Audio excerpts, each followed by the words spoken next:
Hi, this is my first attempt at a scratch build, and as you can see it's an 8x8. The chassis rails are 1 by 2 centimeter aluminium hollow section, and they are 1 meter long. The width between them is almost the same as you would have on an SCX10. The motor plate fits here just slightly loose. As you can see, it has an SCX10 transmission case.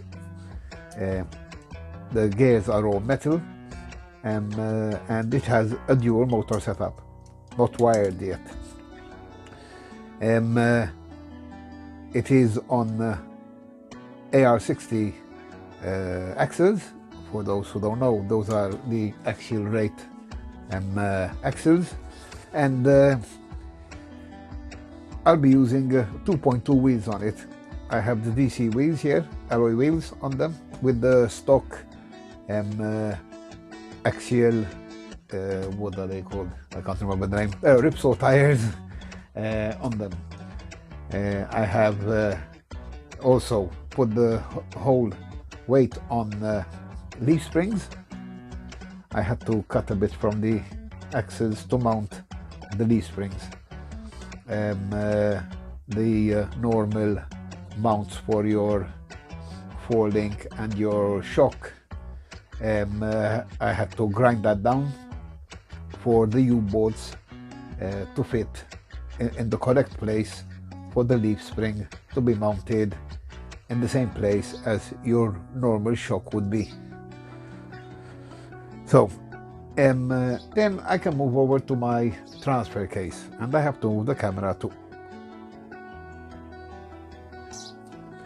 The transfer case, for those who are not familiar with it, is self-made. I made it myself, and those are 3 gears from some Trexis model, whatever, and aluminium strips.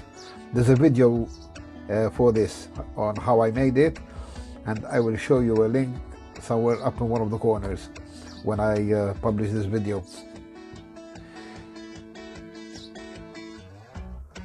All the drive shafts or prop shafts, depending where you live, are from MIP. I bought 2 sets for the Wraith and replaced this part here. This is from the Yeti, I believe. It's a longer version anyway, and it did the job for me.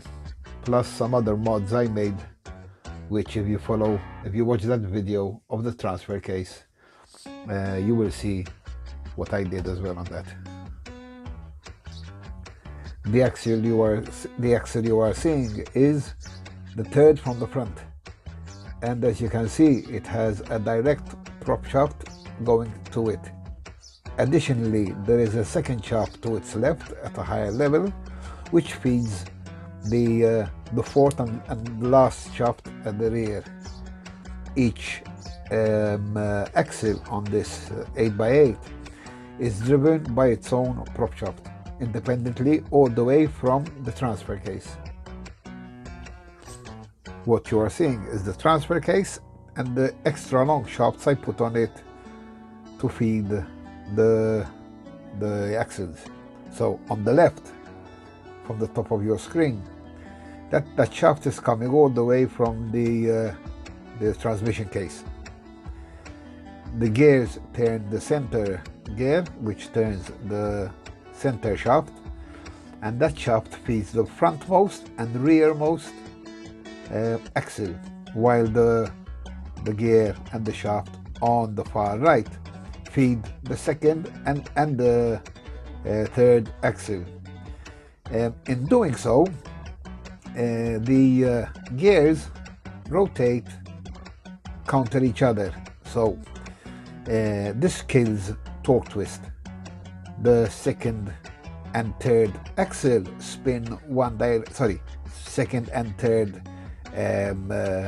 axle being driven by the middle shaft turn one way to be fed, while the frontmost and the rearmost one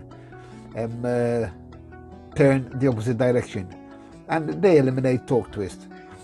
Because I swapped around the pumpkin gears, then they all turn, and the wheels all turn in the same direction. For the steering, since it's a four-wheel steering, I have a 46 kilo 3S capable servo, and it feeds not one but two steering boxes.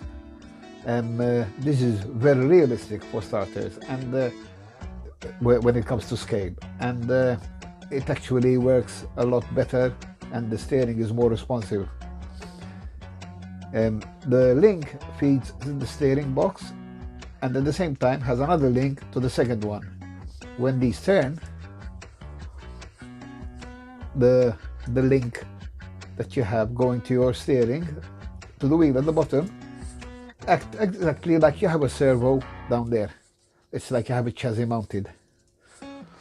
And I found this to be an excellent method, as opposed to the first method I had. I had one servo hanging in the middle here with feeding two axes at the same time. That was horrible. Anyway, so this is as far as I got on the chassis. Recently I put the body mounts here, and oh, last thing before I forget, because of my first and second drive I had with this, axle twist is a common thing, especially with 2.2s, my style of driving and where I drive. So when the axles twist, and it's different from torque twist. The twist here is where the axle actually turns on itself, not lifts your wheel. I was bending the springs, so I put a link up here on, I don't know if you can see it. It's mounted in the same location where you would mount on your truss on top of the pumpkin for your upper links. But in my case, I could only put one on the second, third and fourth axle. On the front, I still have a clearance problem. I don't know, maybe I'll add more leaps to the springs. But as the rolling chassis is concerned, this is it.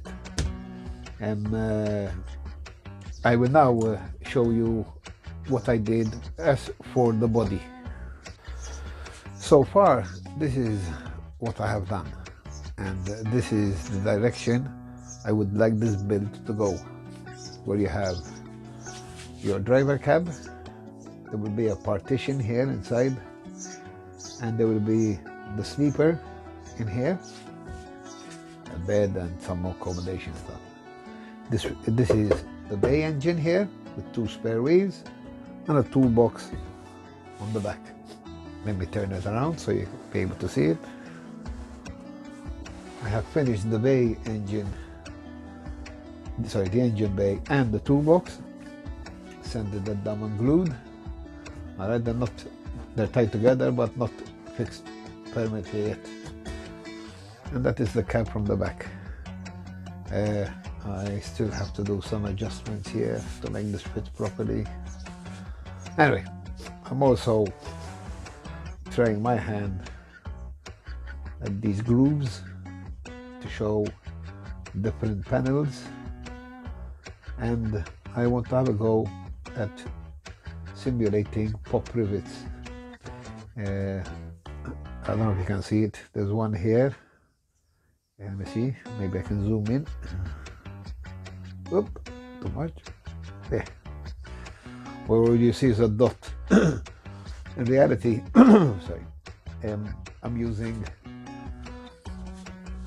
this. It's pointed. It's not very sharp. I'm using a ruler and pressing down onto the material, and the same thing I did with this. In fact, it's a hole. It's not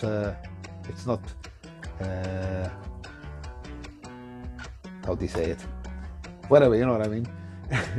It's pressed in. It's not budging out like a rivet would be, but it's an optical illusion.